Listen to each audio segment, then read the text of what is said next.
खरं म्हणजे जयंतराव आहेत तर आता मजा आहे.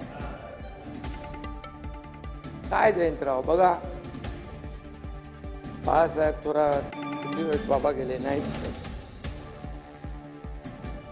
सभागृहाच्या बाहेर.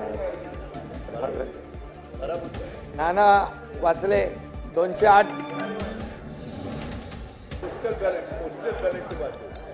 नाही खरं म्हणजे बघा,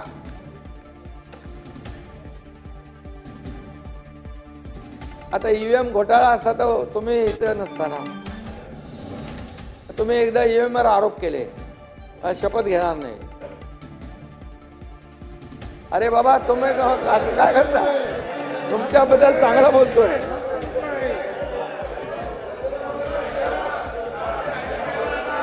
अभिनंदन.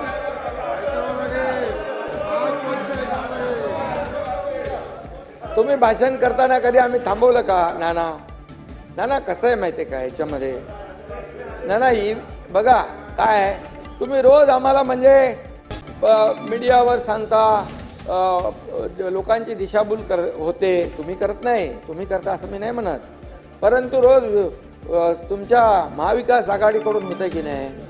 आता बघा म्हणाले काल 79 लाख मतं मिळाली शिवसेनेला, त्यांचे आले 57 आमदार, आणि काँग्रेसला मिळाली 80,000, 80 लाख त्यांना मिळाले 16. आता मी सांगतो बघा याच्यामध्ये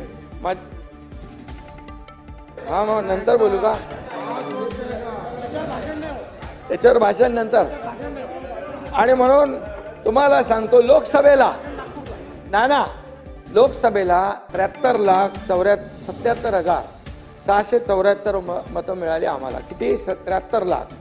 आणि जयंतराव आपल्याला मिळाले 58 लाख, आणि आम्हाला 7 मिळाले, तुम्हाला 8 मिळाले. मग आता आम्ही काय म्हणायचं बरं? दुसरी गोष्ट, लोकसभेमध्ये महायुतीला अध्यक्ष महोदय थोडं सांगायला पाहिजे, नाही तर लोकांमध्ये काय जे सांगतात ते खरं मानतात. लोकसभेमध्ये यांनी लोकसभेत फेक नॅरेटिव्ह पसरवला आणि त्याचा आपल्याला फटका बसलेला आहे. आणि मग 2,48,12,627 नाना लक्षात ठेवा महायुतीला मतं मिळाली, आणि महाविकास आघाडीला 2,50,00,000 म्हणजे 2,48,00,000 आणि 2,50,00,000, 2 लाखाचा फरक. तुम्हाला किती मिळाले खासदार? 31, आणि आम्हाला 17. मग तेव्हा तुम्ही का नाही मागितलं बॅलेट? बॅलेट बॅलेट बॅलेट बॅलेटची मागणी करायला पाहिजे होती. तेव्हा काय पाहिजे? तेव्हा म्हणाले बुलेटवर स्वार होऊन सगळे जोरात पळायला लागले. No ballot, only bullet. अरे असं हा? आणि नाना काय माहिती आहे याच्यामध्ये, जेव्हा बघा किती राज्य तुम्ही जिंकली. तेलंगणा जिंकलं, कर्नाटक जिंकलं, झारखंड जिंकलं, तुम्ही लोकसभेमध्ये जागा जिंकल्या. ते कसं आहे, हरलो की ईव्हीएम वर आरोप करायचा. तर गेल्या 2.5 वर्षात तुम्ही आमच्यावर आरोप करत होता. एकनाथ शिंदे आणि आमची महायुती, देवेंद्र फडणवीस. आता तुम्ही त्या निर्जीव ईव्हीएम वर आरोप करता. आता दुसरं काय तुम्हाला मिळत नाही. आणि अध्यक्ष महोदय जेव्हा जिंकतात तेव्हा ज्यांचा म्हणजे त्यांना चांगला धडा नाही, जेव्हा त्यांचा विजय होतो त्यावेळेस ती यंत्रणा चांगली असते, लोकशाहीचा विजय असतो. मग तेव्हा लोकशाहीचा विजय म्हणतात. मग तिथे म्हणजे तिथे इलेक्शन कमिशन असेल, निवडणूक आयोग, अगदी सुप्रीम कोर्ट पण. काय परिस्थिती आहे? सुप्रीम कोर्टाचे जज मला वाटतं कधी काल परवा म्हणाले, तेव्हा तुम्ही हारता तेव्हा तुम्ही येता विरोध करायला, आरोप करायला, जिंकता तेव्हा काय येत नाही. त्यामुळे हे जे आहे नाना, हे कुठंतरी लोकशाहीमध्ये आपण लक्षात ठेवलं पाहिजे. आणि आम्हाला म्हणाले काँग्रेसच्या जागा आल्या. आता काँग्रेसने 105 जागा लढवल्या अध्यक्ष महोदय, आम्ही 80 लढवल्या. आता मतं तर त्यांना जास्ती मिळणार, पण एका मतदारसंघामध्ये जितेंद्र आव्हाड तुम्हाला 1 लाखाच्या जास्ती मताधिक्य मिळालं ना. परत 96,000. आता मला 1.25 लाखाचं मताधिक्य मिळालं. प्रताप सरनाईकांना पण लाखाच्या वरती मिळालं. आता बघा, ह्या प्रत्येक विधानसभेच्या मतदारसंघामध्ये वेगवेगळं मार्जिन आहे.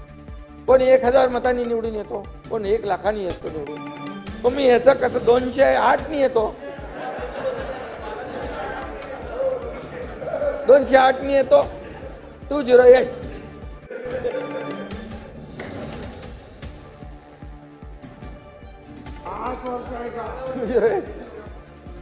नाना आमचे मित्र आहेत. नाना मी पण बघा एकदम सरळ मनाचा आहे, तसं नाना पण आमचा दिलदार आहे आणि बोलतो पण मन मोकळा ढाकळा मनाचा आहे. त्यामुळे जे आहे ते खरं आहे ते मी बोलतो. मी खोटं कधी बोलत नाही. मी कधीच माझ्या आयुष्यामध्ये कधी कुणावरही खालच्या पातळीवर जाऊन आरोप केला नाही. हे काय, हे आपलं वस्तुस्थिती आहे की लोकांमध्ये गेली पाहिजे, जनतेमध्ये गेली पाहिजे की तुम्ही जे काय सांगता की याचा आता कुठं तिकडे मार्कडवाडीला तुमची सगळी गेलेली आहे. मार्कडवाडी होय, मार्कडवाडी. आता मला कोणीतरी सांगितलं मार्कडवाडीतले बाहेरचे लोक कोणी येऊ नका, मार्कडवाडीवाल्यांनी सांगितलं, आम्ही आमचं बघतो असं तिकडे कोणीतरी आता तिथले गावकऱ्यांनी सांगितलं. तर मार्कडवाडीत जाऊ नका, आता उगाच तिकडे ते कार्यक्रम होईल.